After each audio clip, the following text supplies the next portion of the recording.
ശ്രീമദ് ഭഗവത്ഗീതയെ ആസ്പദമാക്കി നാരായണാശ്രമ തപോവനത്തിലെ സംസ്കാര പൈതൃക പഠന ക്ലാസ്സിലെ വിദ്യാർത്ഥികൾ അവതരിപ്പിക്കുന്ന ലഘു നാടകമാണ്. നാടകം അവതരിപ്പിക്കുന്നതിന് വേണ്ടി ആശ്രമത്തിലെ കുട്ടികളെ ഹാർദവമായി സ്വാഗതം ചെയ്തുകൊള്ളുന്നു.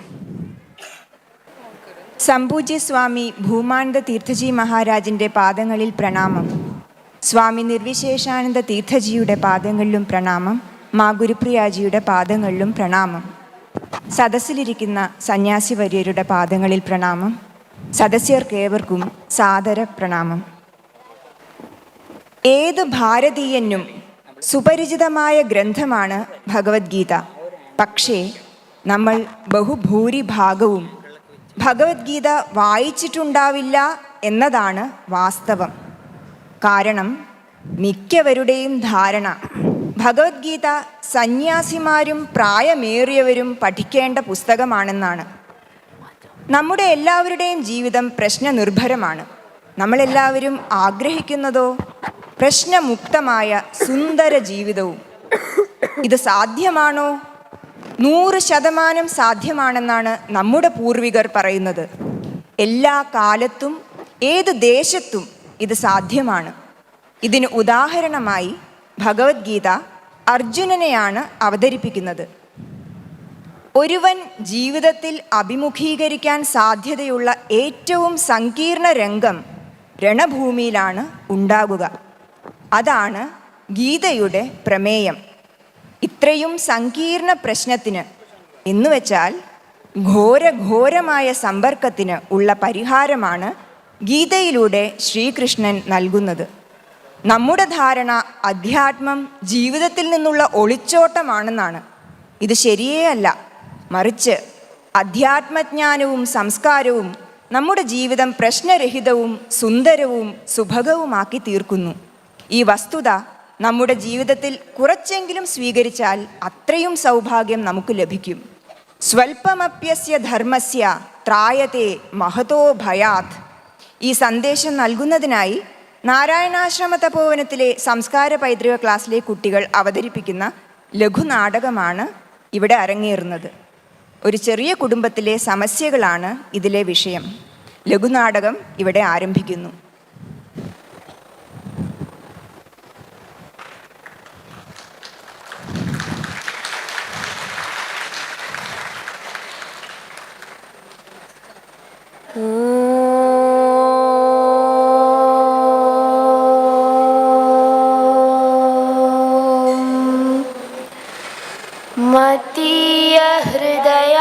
हृदयाकाशे चिदानन्दमयो गुरुः उदेदु सददं सम्यक् अज्ञानतिमिरारुणः गुरुर्ब्रह्मा गुरुर्विष्णु गुरुर्देवो महेश्वरः गुरुसाक्षात् परं ब्रह्म तस्मै श्री गुरवे नमः.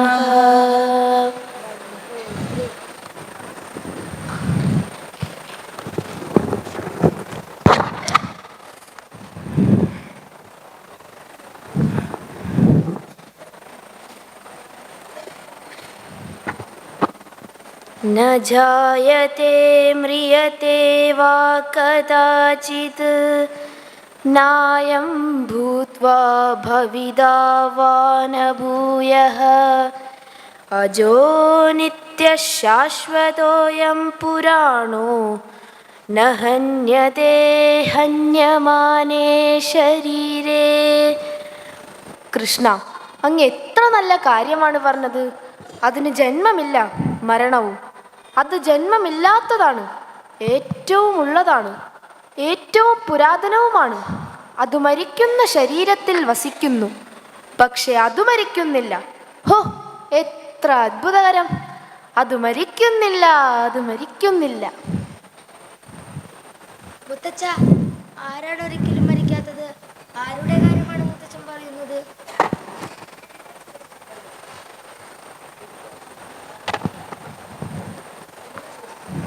മുത്തച്ഛ, ആരാണ് ഒരിക്കലും മരിക്കാത്തത്?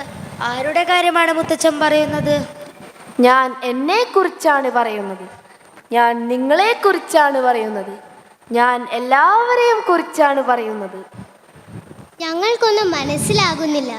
ഞങ്ങൾ കളിക്കാൻ പോകുന്നു. ശരി, കളിച്ചിട്ട് വരൂ, എന്നിട്ട് ഞാൻ നിങ്ങളോട് സംസാരിക്കാം. ശരി മുത്തച്ഛ.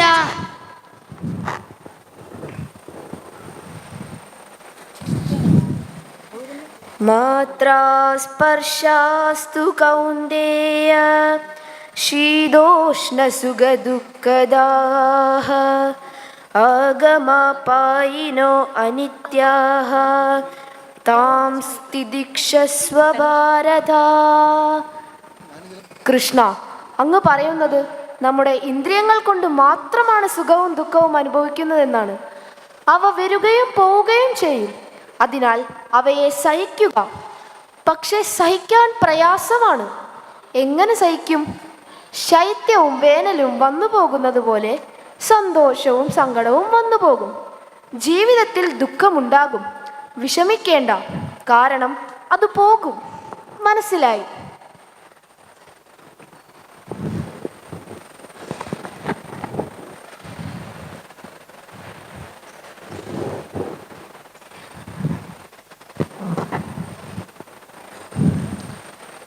ഓ, നല്ല ക്ഷീണം തോന്നുന്നു.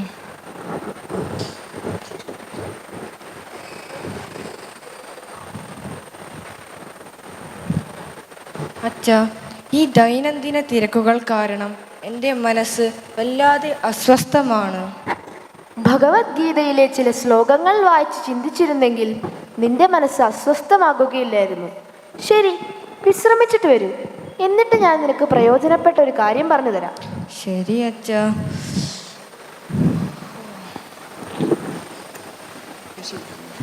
മോളെ, നീ എവിടെ പോകുന്നു? അച്ഛാ, ഞാൻ അയൽപ്പക്കത്തേക്ക് പോവുകയാണ്. വീട്ടുജോലിയും കുട്ടികളുമായി ഓടുമ്പോൾ എനിക്ക് ടെൻഷനാകുന്നു. എല്ലാ ദിവസവും ഒരേ ജോലിയും പ്രശ്നങ്ങളും. മനസ്സ് മടുത്തു. ഇതാണോ ജീവിതം? ജീവിതത്തിൽ സന്തോഷമേ ഇല്ല. ഞാനിനി എന്തു ചെയ്യണം? ശരി, പോയിട്ട് വരൂ, എന്നിട്ട് ഞാൻ നിന്നോട് സംസാരിക്കാം. ശരി അച്ഛാ, എങ്കിൽ ഞാൻ പോയിട്ട് വരാം.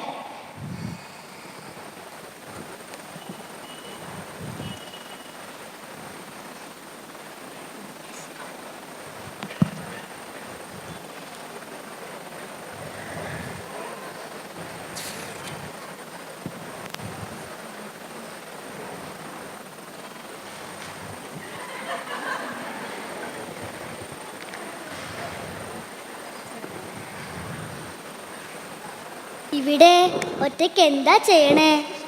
ഞാൻ ഒറ്റയ്ക്കല്ല, എൻ്റെ കൂടെ ഭഗവത്ഗീതയുണ്ട്. ഇത് വായിക്കുമ്പോൾ എനിക്ക് സന്തോഷം തോന്നുന്നു, വളരെയധികം സന്തോഷം. ഒരേ കാര്യം വീണ്ടും വീണ്ടും വായിക്കുന്നത് എങ്ങനെ അസുഖനാകും? ഞാൻ ഭഗവത്ഗീത വായിക്കുക മാത്രമല്ല, അതിനെക്കുറിച്ച് ചിന്തിക്കുകയും അതെൻ്റെ ജീവിതത്തിൽ നടപ്പിലാക്കാനും ശ്രമിക്കുന്നു. ഇതിലൂടെ എൻ്റെ മനസ്സ് ശാന്തമായും സന്തോഷത്തോടെയും നിലനിൽക്കുന്നു. ഇത് വായിച്ചാൽ മാത്രം പോരാ, ജീവിതത്തിൽ സ്വീകരിക്കേണ്ട ഒന്ന് തന്നെയാണ്. ഓ, അത് ഞാൻ ഒരിക്കലും ചെയ്തിട്ടില്ല. കുഴപ്പമില്ല, ഇന്ന് മുതൽ ആരംഭിക്കുക.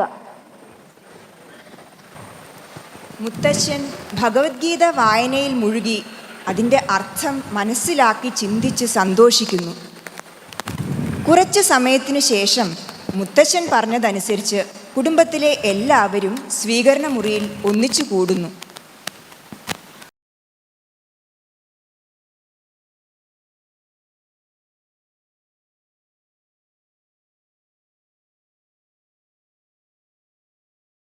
അച്ഛാ, ഭഗവത്ഗീതയെക്കുറിച്ച് ഞങ്ങൾക്കെല്ലാവർക്കും ഒന്ന് പറഞ്ഞു തരൂ. ഞങ്ങൾക്കും ഈ ടെൻഷനിൽ നിന്ന് മുക്തമായി ജീവിക്കാനും അച്ഛനെ പോലെ സമാധാനവും സന്തോഷവും ലഭിക്കാൻ എന്താണ് ചെയ്യേണ്ടത്? കുട്ടികളും യുവാക്കളും ഗീത വായിച്ചാൽ എങ്ങനെ ശരിയാകും? ഗീത വായിച്ചു മനസ്സിൽ പരിത്യാഗമുണ്ടായാൽ ജീവിതത്തിൽ നിഷ്ക്രിയരാവില്ലേ? ഇത് വളരെ തെറ്റായ ധാരണയാണ്. കൃഷ്ണൻ ഒരിക്കൽ പോലും അർജുനനോട് സന്യാസം ഏറ്റെടുക്കാൻ പറഞ്ഞിട്ടില്ല.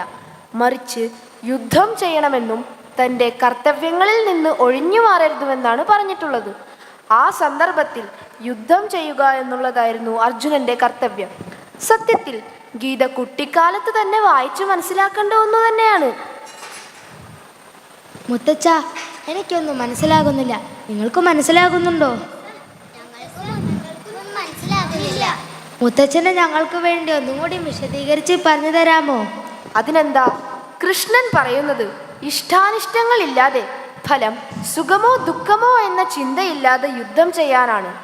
രാജ്യത്തോടുള്ള മോഹമോ പ്രതികാര ചിന്തയോ ഇല്ലാതെ എല്ലാവരുടെയും ശ്രേയസ്സിനായി വേണം യുദ്ധം ചെയ്യാൻ.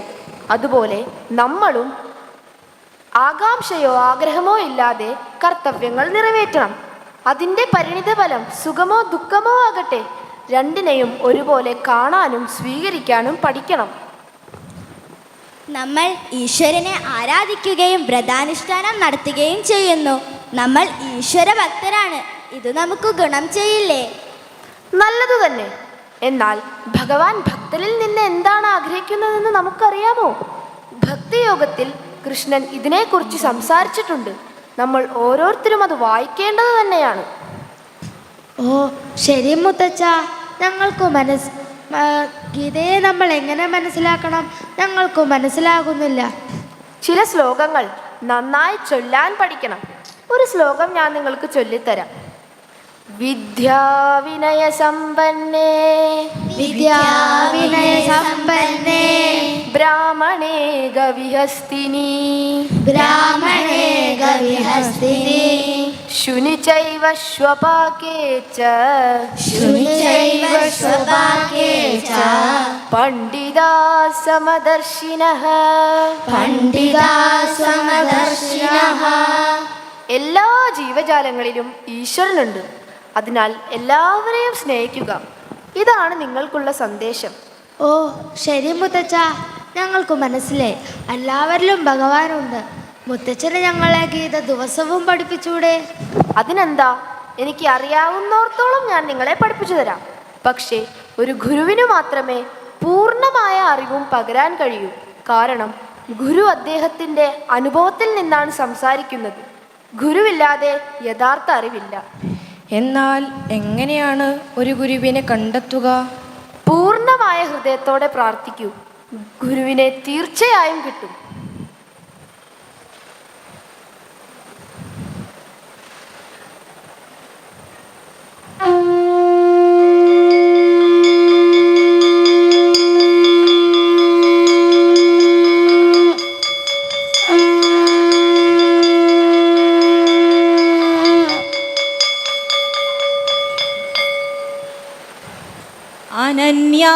अनन्याश्चिन्तयन्तो मां ये जनाः पर्युपासते तेषां नित्याभियुक्तानां योगक्षेमं वहाम्यहं. पार्थनैवेह नामुत्र विनाशस्तस्य विद्यते न हि कल्याणकृत् कश्चित् दुर्गतिं तात गच्छति. योगस्थः कुरु कर्माणि संगं त्यक्त्वा धनञ्जय सिद्ध्यसिद्ध्योः समो भूत्वा समत्वं योग उच्यते. गुरुर्ब्रह्मा गुरुर्विष्णु गुरुर्देवो महेश्वरः गुरुः साक्षात् परं ब्रह्म तस्मै श्री गुरवे नमः. ഗുരുകൃപയ്ക്കായി ആത്മാർത്ഥമായി പ്രാർത്ഥിക്കുന്ന ഈ കുടുംബത്തിൽ നിന്ന് നമുക്കും പ്രചോദനം ഉൾക്കൊള്ളാം. നാം ഓരോരുത്തർക്കും ജീവിതം ധന്യമാക്കാൻ മാർഗനിർദ്ദേശം നൽകുന്ന ഗുരുവിനെ ലഭിക്കട്ടെ. പരമാത്മ തത്വമായ കൃഷ്ണൻ ഗുരുരൂപത്തിൽ വീണ്ടും വീണ്ടും പ്രത്യക്ഷപ്പെടും. ഈ ലഘുനാടകം ഇവിടെ സമാപിക്കുന്നു. ലഘുനാടകത്തിൽ പങ്കെടുത്ത വിദ്യാർത്ഥികളെ സദസ്സിന് പരിചയപ്പെടുത്തട്ടെ. മുത്തശ്ശൻ സൂര്യതേജ്, മകൻ ഗൗതം, പേരക്കുട്ടി ഭൂമിനാഥ്, മരുമകൾ ശ്രീലക്ഷ്മി, മുത്തശ്ശി ഗൗരി, പേരക്കുട്ടി ശിവാംശി, പേരക്കുട്ടി ആരാധ്യ, ശ്രീകൃഷ്ണൻ ദേവരാജ്.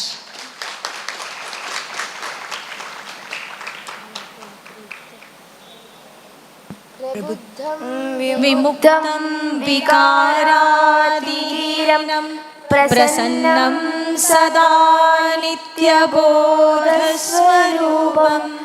പരം നിശ്ചലം നിർഗുണം സർവരൂപം ഭജേഹം സദാ സ്മരാമി പ്രണൗമി പ്രബുദ്ധം വിമുക്തം വികാരാതിരം പ്രസന്നം സദാ നിത്യബോധസ്വരൂപം